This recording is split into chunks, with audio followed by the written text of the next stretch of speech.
Hey guys, character leveling guide will be out soon, but in the meantime, I've got this video recorded where I was introducing my friend to Arknights to try and get a bit of a better idea of what that new player experience is like for someone who isn't really in the gacha space.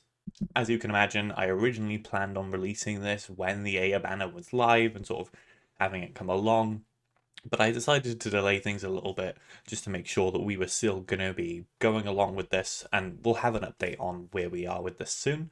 But yeah, for now, enjoy the video.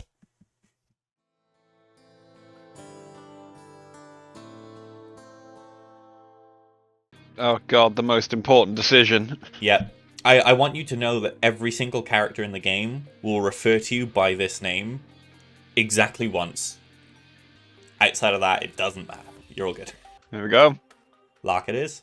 So, just to confirm, you have played your previous experience with tower defense games is basically Bloons, and then you don't really play gacha games or mobile games really outside of that at all. I've played like one gacha game in the past, which the name escapes me. I'm pretty sure it was by the same guys who made Demo, Ariark, I think. I've played a couple of different tower defense games. I wouldn't say I'm an entire stranger to them, but it's certainly not my main choice of game. Okay. So this is basically as fresh as someone who already has a gaming background can come into this. Yeah. And you know basically nothing about Arknights other than it's a tower defense game. Pretty much nothing, yeah. Okay, brilliant. Let's go. I will say, if you want to read the story, you're more than welcome to. If you want to skip through the story, you're also more than welcome to, because if you hit the skip button, it'll give you like a summary of what actually happens. And it's like all replayable. So Ah, cool. So you can replay the cutscenes, no problem. I know you can for the story, like for the actual stages. I don't know if you can replay this specific one, but it's also like right at the start of the game. So this is there we go, Amiya, and she is your daughter. You must protect her. She is precious. Ah, so we are also rabbit people. No. She's your adoptive daughter. Are we cat people instead? That is spoilers for one of the most recent big story events we've had. As to the state of our people, or just this person? As to who you are yourself. So okay. You are referred to as the Doctor in this game. You're essentially like a strategic mastermind that has been away for some time in a cryo chamber, and you've awoken with amnesia. The only thing you can remember is how to conduct battlefield operations, basically. That's a strange thing to remember for your first memory. Yeah, right? But it's a good way for the game to explain why you're not as good of a commander as a new player, even though all these people really trust you to lead them, right? It can be waved away, so to speak. Well, don't expect me to remember much in the way of tactics yet. No. That's why I'm here, right? So that I can watch you fail and laugh. I mean, so I can help you. It's all kicking off. It is all kicking off. Are you going to say yes 1, mute, or yes 3? Pretty much. They do seem rather pointless choices for the moment. They basically phase out the whole choices thing towards the end. When I say towards the end, like pretty much basic movement capabilities. They've taken my legs. Honestly, it's not that far from the truth. So, yeah, this is just telling you how to play the game, basically. The tutorial is very linear, but it doesn't take too long if you're like skipping through it. If you need anything clarified, let me know. I'm just going to let you figure it out. So I've deployed Catgirl into choke point 1. Basically, everyone in this universe has some kind of variant human feature, whether that be cat ears and a tail, angel halo and wings, demon horns. There's a lot of various sub-races, but they're all collectively humanity. Oh, well, that was easy. Yeah. I'm a master at this game already. Alright guys, thanks for coming along. So this one's going to teach you more about like skill usage, because it'd be really boring if you just put your units down and then that was it. So they all have different skills. Okay, and I can see we've probably got people coming in at the top and the bottom over there. Yeah. The red boxes are enemy locations, and the blue box is where you don't want the enemies to go. I have to admit, it's slightly annoying that it skips the entire box when I'm instead of just filling it and then skipping when I'm clicking here. Yeah, that unfortunately I keep clicking and then sort of I keep clicking and then expecting it to fill out, but no, like see there. Arknights does have an incredible story. It's got a reputation for that. The story is great, but the way it's presented isn't. I'm going to be honest. But I mean, we've got the anime out now, 2 seasons of that plus a third on the way. And there's also some really good like YouTubers who make dedicated story content that basically is, instead of reading the whole comic book, they just tell you what happens in the comic book in order and why it's a big deal or whatever. So even if you don't follow the story at all, but then a new banner unit comes out and you're like, whoa, this chick looks really cool, you can probably find someone doing a video telling you why she's or he is so cool, and how they relate to the stuff that you hadn't been paying attention to.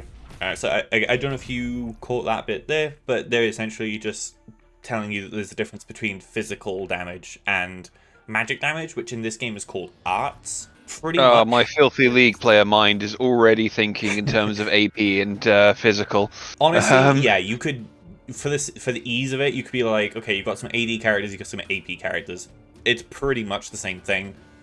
There is also true damage in this game, which is slightly better than in League, because in this game, true damage ignores dodge, which becomes very relevant for certain events. The magic damage in this is, generally speaking, higher value than physical damage. That doesn't mean that physical damage units are worse by default. Most of the top units in the game, I think, actually are physical damage based. However, with that said, especially early on, as a generic damage type, the arts damage is more valuable. And you'll come to see that as you sort of go through the first couple chapters. Probably like chapter 1. Going to forget those names, I will sure. And the other thing as well is the way the magic system works in this is pretty interesting, in the sense of in order to do any useful level of magic, you basically have to have space cancer. Wait, Mouse is here? Yeah, no, not quite. There's the whole reason the world is in this dystopian state is because of these magic rocks called originium. If you get infected with these rocks, like if you get particles in your skin or whatever, it starts growing on and inside of you. But you can channel arts through that to do things like heal people or create fireballs or whatever the case may be. Arts is actually not considered magic. It's considered a science thing, and magic is a separate thing in this game. Wait, so it has pseudo magic, but it also has magic. Yes, but the magic is like eldritch cosmic level stuff, and generally speaking, I don't think you see it on operators. Okay. It's more of a operators is the name for characters in this game. Cutscene magic. Yeah, cutscene magic. It's cutscene magic. Okay, so we got our first screen. What am I looking at here? A lot. You're looking at a lot. What we'll do is we will come back and sort of like run through this as it becomes relevant. And also, you won't actually get access to a lot of it until you basically clear Chapter 0, which is... Okay. Chapter 0 is basically like the tutorial chapter. See how... where it says terminal on the right side, and it says 0-1. That's the stage on Chapter 0, I'm guessing? Yeah. When we get to 1-1, we'll sort of have everything opened up to us, and we can go through this. So here it's going to get you to do a roll on the beginner's banner. This is recently changed, so there are much better units on here by default. This one could be literally anything on the banner. You could even get a 6-star from this if you're super lucky. But we'll see what you get. Let's have a look. Okay, a 4-star. That's pretty much expected. Now, if this is Earth Spirit, I'm going to get very, very suspicious. Okay, Chitana. Not the best 4-star we could have pulled, but it's not really going to be that relevant to begin with. It's just going to make you put her on your team, but you don't need her. Well, may as well get everything that I can. Oh yeah, absolutely. Yeah, see, it says at the top. I told you you can long press. Oh, now it's doing it. It didn't to start off with, so it is doing it now. It wasn't before. Are you able to select the faster modes there on the side, or how does that work? You just Yeah, like moving your mouse up and down it? Literally move the mouse up and down, and it will go between them. I see. Yeah, you can see how much like story. We're going at 32 times speed, and you see how long this is taking still. Yeah.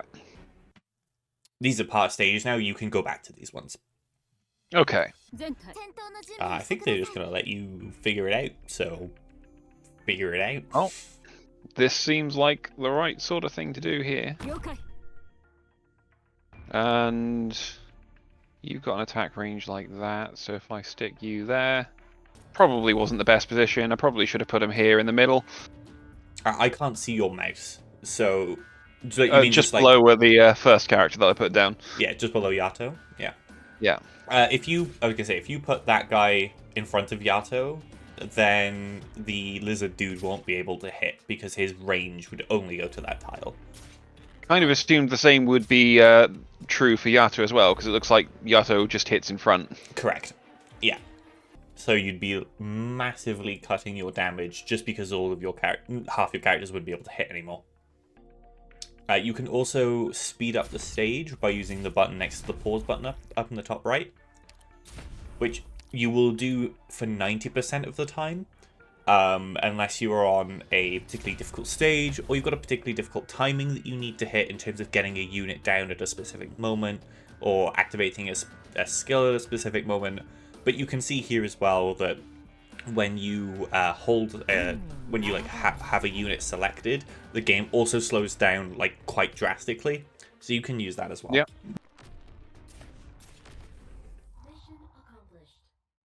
First mission's nothing too hard. You do get a decent idea for what some of the different characters are like to start off with. Obviously, it's just giving us the default ones. Okay, so we got a bunch of rewards here. We got the obvious ones as XP, and I'm guessing that's cash. Yeah. These drops. So those, and first clear rewards. So the drops you've got there are materials that you use to level your characters. Your characters won't gain any experience from completing levels by being in your squad when you complete levels. Only you will, which is on the left there. You can see you've gained 72 player experience. Yeah. And then those first clear rewards, the one on the left is your premium currency. So Originite Prime. You can use that to either buy skins, refresh your stamina, or convert it into the currency that you use to pull. You can see there. And then the other one, those are recruitment permits. They are not pull tickets. I'll explain what those are when we get to it. It won't be too long before we see those come up again.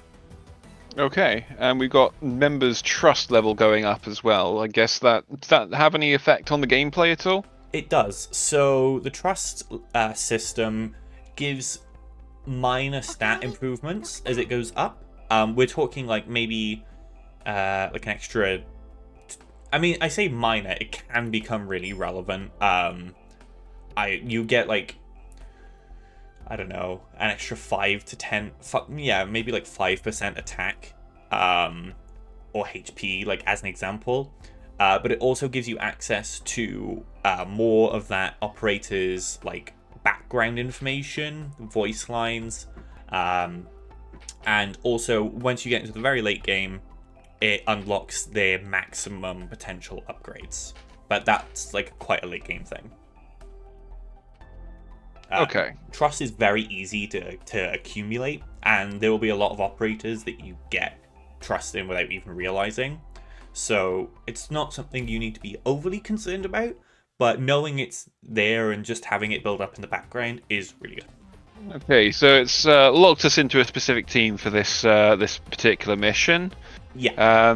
Are there a lot of missions like that? Or is that something to be expected? Anytime you see a training mission, the level will start with TR dash rather than whatever chapter or event you're a part of.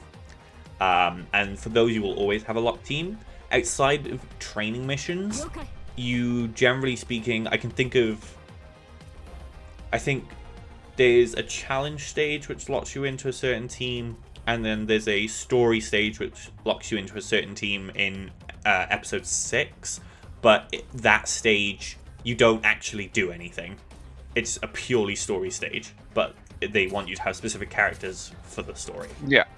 So mostly for story purposes. You don't get any special missions, challenge missions, something like that.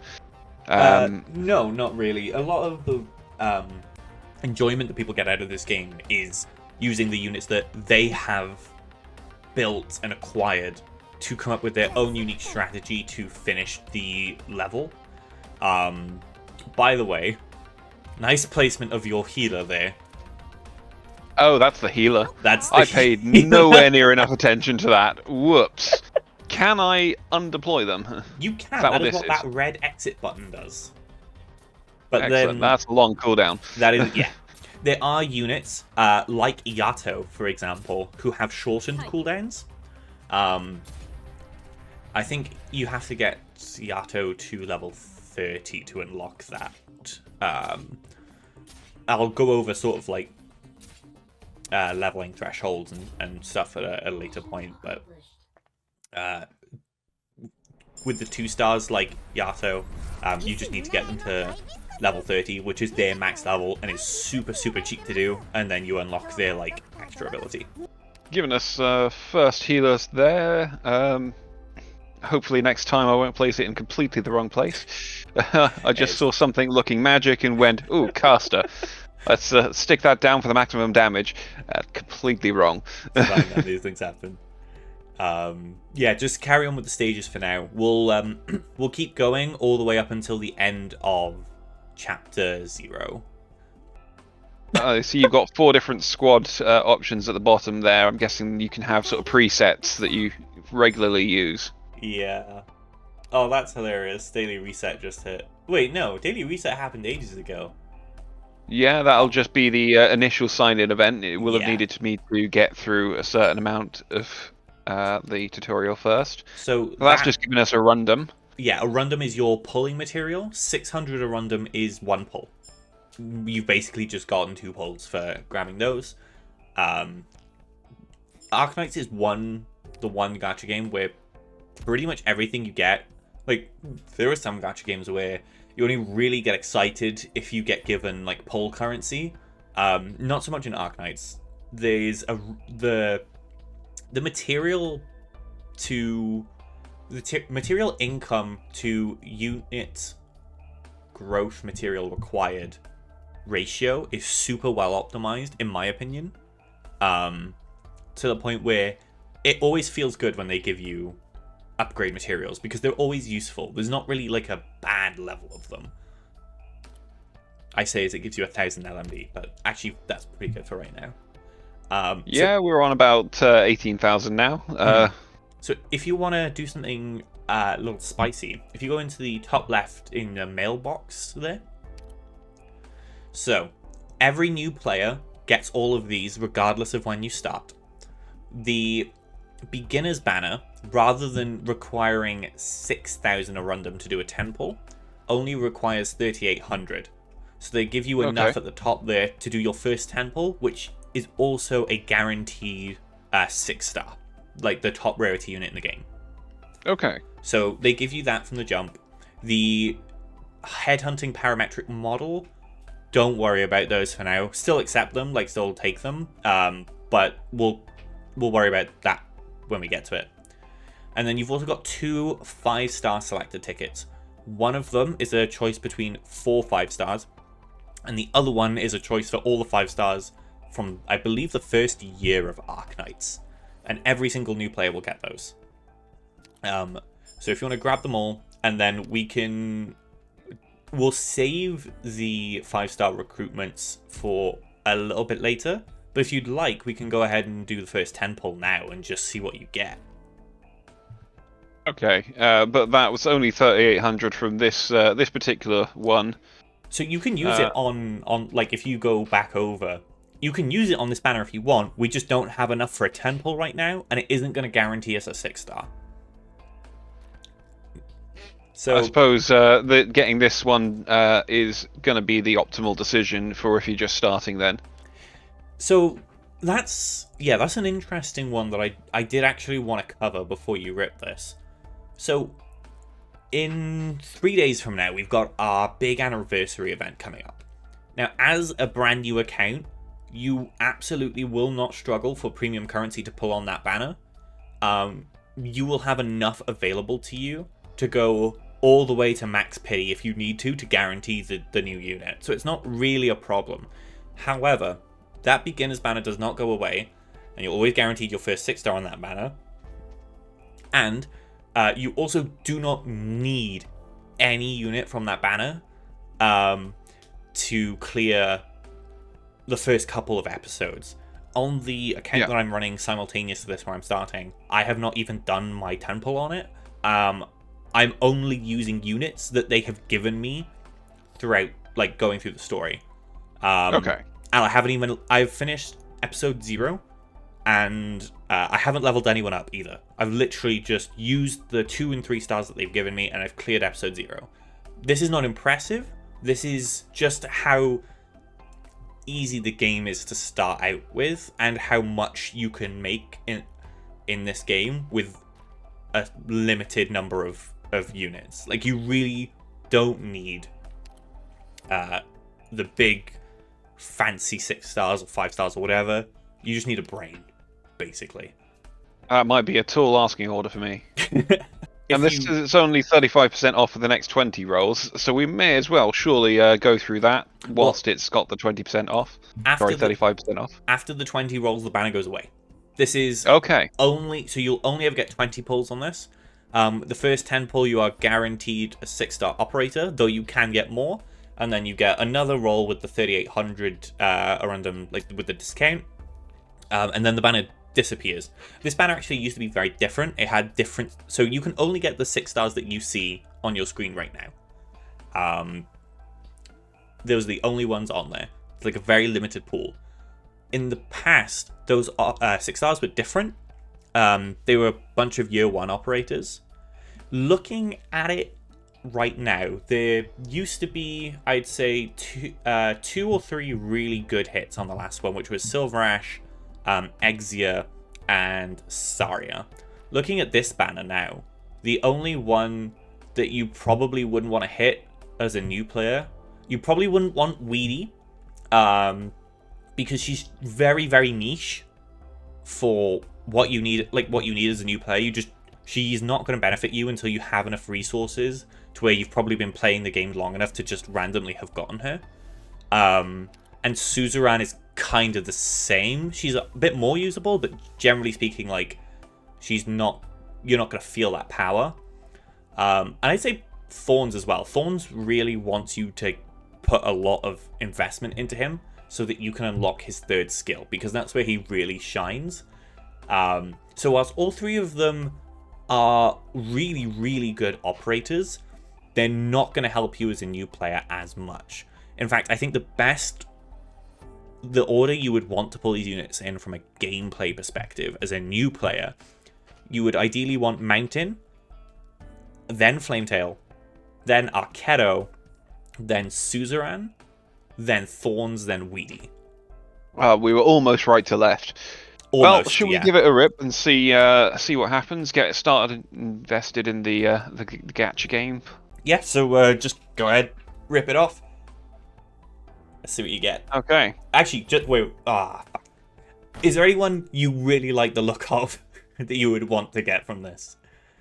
I think I want something that seems like more damage. Mountain sounds like a tank name. As awesome a character as he seems, I kind of want this flame person. So actually, if I had to blind guess, I would have said Mountain was your kind of guy. Because yeah, big strong tank, and he is like exactly the kind of character who would have pinned on you. Flametail not so much, but I really like Flametail. I think she's not underrated. I think she's properly rated. You just don't hear about her much. But yeah, those would probably be the best 2 hits anyway. So let's see what you get. Low roll. Oh my god, it's a 6-star! No way! Who would have guessed? Ah. So let's see if we get any 5 stars or anything extra in this. Okay, we're getting a 5-star up front as well, which was not guaranteed, so that's nice. Excellent. Beeswax. Okay. Carrying on. Well, that doesn't sting. I'll tell you that. Yes. Okay, Cruz is a better hit than Beeswax. Like, I shit you not, especially early game, the 3 and 4 stars are so much more valuable to us than anything else. And Cruz is not one we get from the story, to my knowledge. At least not in not in episode 0. We might get it in episode 1, but yeah, Cruz is a really good hit. That's quite contradictory to my expectations. I'd have thought, you know, more stars, more power. You'd think, and generally speaking, that's the case. But more power isn't always more better in Arknights. Especially early resource management is a big thing, and even later on into the game, having those 3 and 4 stars built is actually really, really helpful for later game mode. So we're not upset to see them, and the faster we can accumulate the duplicates for those lower rarity characters, the more they're going to shine. Plus, 5 stars are a bit cursed in this game. Pretty much all 6 stars are just better than 3 and 4 stars at the same level. But 5 stars is where Yostar and Hypergriff like to test what they can get away with in a kit. So like if a new archetype of like if a new defender archetype comes out, for example, it'll probably be a 5-star, and they'll either be really overtuned or really undertuned. Usually it's really undertuned. Well, there's our first dupe. Yeah, usually they're kind of undertuned, or they're just like, there's some weirdness in the design that needs to be sorted out. And so then they usually release a 6-star version, and the 6-star version fixes all the problems. But also 5 stars. Oh, let's see what we get. Nice. Hey, Okay, called it. Very nice. I would say Flametail is a good hit. They're a strong vanguard. Really makes the early game easy. Having a strong opening definitely helps. So we'll take that. Yeah. So 5 stars in this game take almost as much resources as a 6-star to like level up their character level and their talents and things like that. But they're nowhere near it. Like, the jump between a 5-star and a 6-star is huge. But the jump between a 5-star and a 4-star is pretty minimal compared to what you put into them. So 5 stars end up being neglected a lot of the time. Unless they are specific cases, which we will cover when we come across them. Okay, I was going to ask what these tokens are for, but I see now that I've messed around with it. If you click on the characters, you can basically just make them stronger by expending those tokens. Yeah, so this is the duplicate system. So essentially, if you go ahead, you can hit the tick. So by using a duplicate copy of the character, you have just made them a little bit better. So you've reduced the cost to deploy the unit in-game by 1. And we can do that 5 times. The next one would be redeployment time lowered, then attack on this character would go up, so on and so forth. They come at potential 1, and it goes all the way up to potential 6. So 6 copies of a character will completely max them out. Okay. Potential 5 tends to be the one that really is like the big difference maker. You won't see it on her, she's a 3-star, but for example, there's a character called Bagpipe, where at her 5th rank, she gets her one of her talents increased, and the talent is the whole thing that makes that unit good. So that's a really big thing. You can see it on Rope here as well. Her talent gets improved at potential 5. So for those characters, it is kind of a big deal. Once you and I guess these sort of specialist token, for example, is just if you've got all of the potential for a character, you can use that instead. Sorry, you get that instead, I'm guessing? No. So they are you're right in that they're like generic medals that can be used on any specialist of that type or whatever, of that rarity. But you actually tend to get them through excess currency in certain events and things like that. You don't really get very many of them, to be honest, unless you're really going out of your way for it. And the main place you would have got them from would have been contingency contract, which we don't do anymore. Or at least we've had the final one on global. I don't know what it's being replaced with on the Chinese, so we will get back to that. But yeah, go ahead and add in all your brand new characters. Sure, why not? We've got a Vanguard to replace Yato, so let's have Flametail just take that spot, and we've got a caster there. Maybe a little ranged heavy, but that's how I like these games. Sure. There's an entire niche of players who play only using the sniper archetype. So they'll clear a stage with no ground units whatsoever. And this is for like some of the hardest content in the game. So that's your stereotypical tower defense then, as opposed to having these ground units. One more question that I've had a little bit, but what's this support unit here? Obviously, we don't have anything that fits that role right now, but so that is where you can borrow another. You can borrow another player's character that they have set there for you to be supported with. Okay. So that you can bring along characters that you maybe don't have access to or haven't leveled yet to help you clear it. It's like a 13th member of the squad for those really difficult stages where you need the extra help. And typically someone will just set that at some point in their profile, and you just be able to use that character anytime. Is there a cooldown on it? There's not a cooldown on the support unit itself. But once you use it, it will... If you use it to successfully complete a stage, it will be removed from the list for the day. But if you use it and fail the stage, it'll still be there when you go back. So that you can't waste them, so to speak. Realistically, the only downside to using a support unit is that you can't have the stage repeat itself to get the rewards later. Because it relies on a unit that's not technically there anymore. Yeah. But if there's any stage that you don't need to farm, and you just need to beat it the once, there's no downside to using a support unit, other than perhaps your own satisfaction. 21. Some of these units are expensive. Yeah. So Beeswax, the reason I laughed when you got Beeswax is she's a bit of a unique character. You can see she's not doing anything at the moment. Yeah. So she's a type of caster that unless their skill is activated, she doesn't do anything. But they're very tanky. So actually, I put that in the wrong spot. We'll talk about it. We'll talk about her a little bit later, because she does actually raise some really interesting questions in regards to some advanced deployment tactics that we'll cover at some point. As of right now, though, she's really not probably going to do very much. Well, it wants me to go to the recruitment page. Yeah, so this is... Ooh, you've got some good tags there. Okay, so this is the recruitment. You remember those grey vouchers that we got from the clearing the first stage? Yeah. You can see them down there. This is where they're used.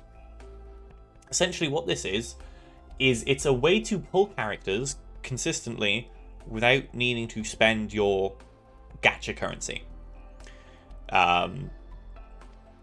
So I will do a whole video explaining this because there's quite a lot of nuance to it.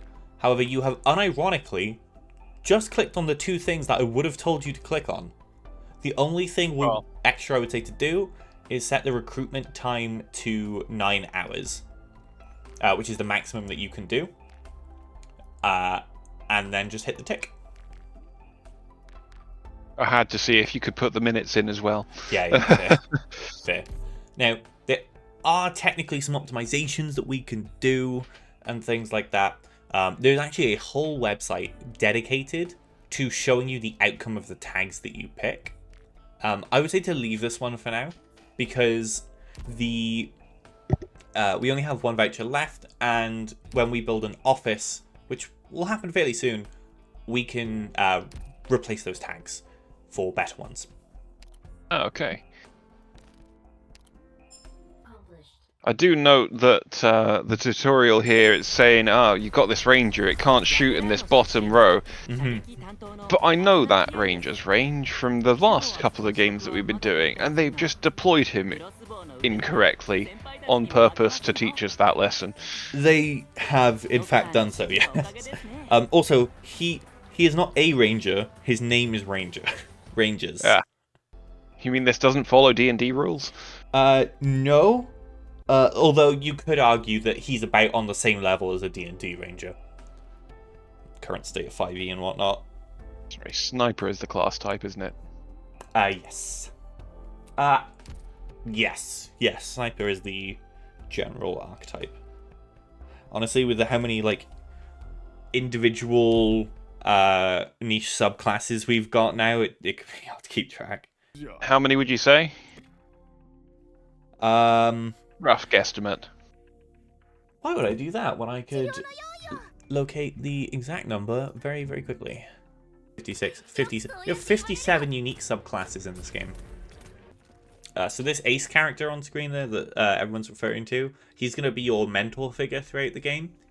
Every week, like, he's a fan favorite character. He's got so much, like, as you go through the story, especially once you get into the later episodes, like episode 7 and 8, you know, you can really feel his presence. I have to admit, I probably would have gone faster and skipped a bunch of stuff if I was playing on my own here, and then probably looked back in confusion after I'd missed something important. Yeah. Arknights, from what I can tell, has a pretty high, a pretty decently high attrition rate compared to general games. Though I don't know what it's like compared to other gacha games. But it certainly doesn't have that, whoa, big titties in your face and dudes with muscles on their muscles, kind of like eye-grabbing character designs or, you know, vibrant world or anything like that. Like, it's not grimdark, but it's pretty... I'm gonna hover over that a second. In fairness, he never used to be there. So much stuff there. Oh, all of it. Yeah. So your Vanguard there, Yato, just died. Because, funny this, her health points got reduced to 0. Where's the healer when you need them? Yeah, weird. I say that, I'm completely aware that I didn't put one on my team. I was gonna say. Yeah, just, if a unit dies, just put them back down again. Who needs healers? Yeah, the enemy respawns, so why shouldn't I? Okay, so we've done all of episode 0. We haven't got the events unlocked yet. I think that we get the events after 1-10. Okay, I think we'll probably wrap up there for now. First off, do you have any questions for me at the moment? Well, I think I've been asking them as we've been going along for the most part. It's mostly just... Obviously, I've got these sort of XP things. I don't really know who I should be putting my points into apart from Melantha at the moment, because obviously biggest numbers normally means, you know, stick everything you can in. I'll probably also put some points into Flametail, but that's just because I may as well. It's the first 6-star you get. Yeah. So... Well, I got... Yeah. So here's what I'll say. Go back to your operator list a second. Okay.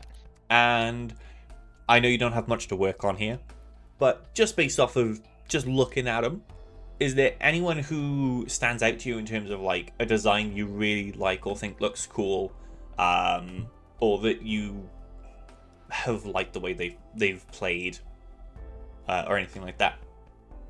I tend to be very functional, so I'll like I say, I've liked the get more deployment points skills. That, as a general rule, I think is always going to be handy. I've enjoyed having AoE, but find it very expensive. So 12F has been good. Gitano, also good, but very expensive again. Yeah. Um, Yeah, and so far, I've unfortunately, not been particularly impressed by any of the ranged, just because most of the skills seem to have just been get a bit of extra damage, that sort of thing. yeah. So But unfortunately, a lot of the uh, early character skills are attack up or defense up or something like that. Luckily, as we do get into Elite 1 and we start unlocking some of the skill 2s, that's where things start to spice up a little bit. yeah, that's where I'm probably going to start having to pick some favourites. I suppose I should be looking at the sort of different things that you can get when you get to the elites. Yeah, there's Is a there? website I will link you to that we'll sort of like have a little look at later. But the other thing as well is AoE casters specifically, like Gitano and 12F, are one of the less powerful archetypes in the game.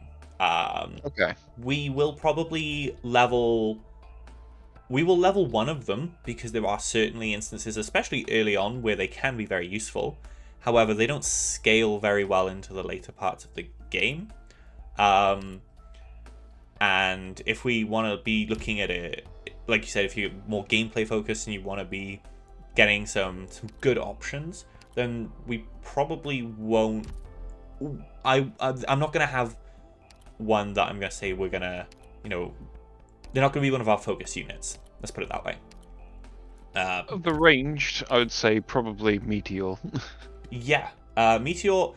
I have a soft spot for Meteor because she was one of my favorite designs that I saw when I first started playing. She was one of my units that I took with me for the first couple of episodes, like as my main sniper. So yeah, I feel that. And obviously she's got that defense shred as well, which once you get into the later stages of the game and you've upgraded that skill enough, you can actually make it a permanent defense shred on one target. If she's constantly attacking the same beefy target, she can constantly keep that defense shred up, which is really good. Yeah. So realistically, what we want to be looking at, ideally, so there are three kinds of characters we want to be leveling. We want to level Armia. She's not a huge priority. However, by the time we get to episode 8, which is quite a ways away, but by the time we get to episode 8, we want to have her at Elite 2. She's our main character for the game, in a way. And she has some very significant story beats.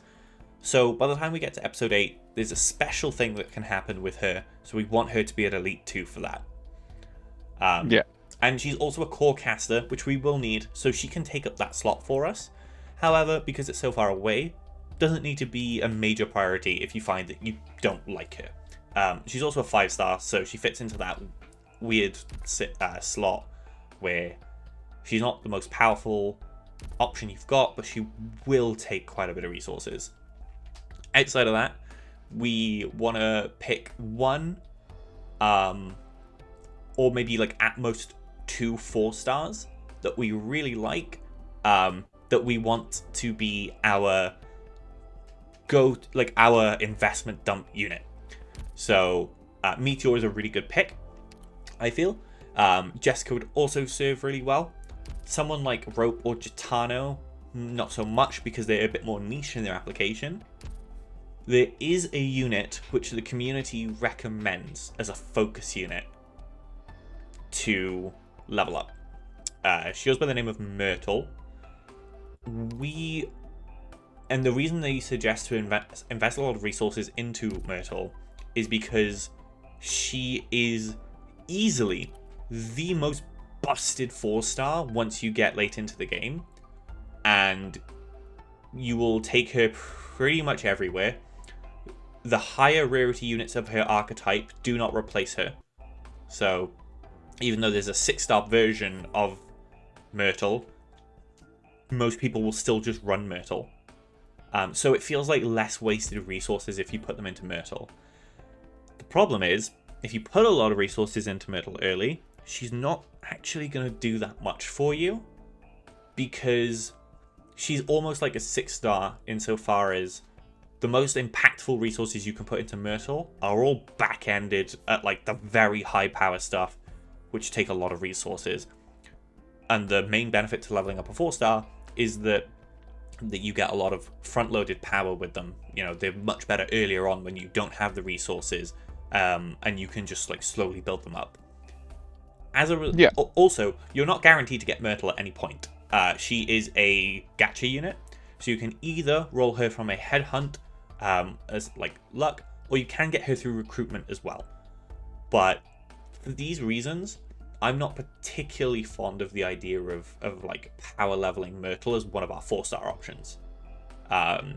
Another really good unit that people would suggest is Cutter, because she similarly has scales very well with the resources that you put into her. And she has that late game utility as well, because she is very, very useful in the roguelite game mode that we will eventually get to. And she's one of the best options for that. However, we don't have Cutter. She is also a gacha unit who can also be gotten from recruitment, but we don't have her yet.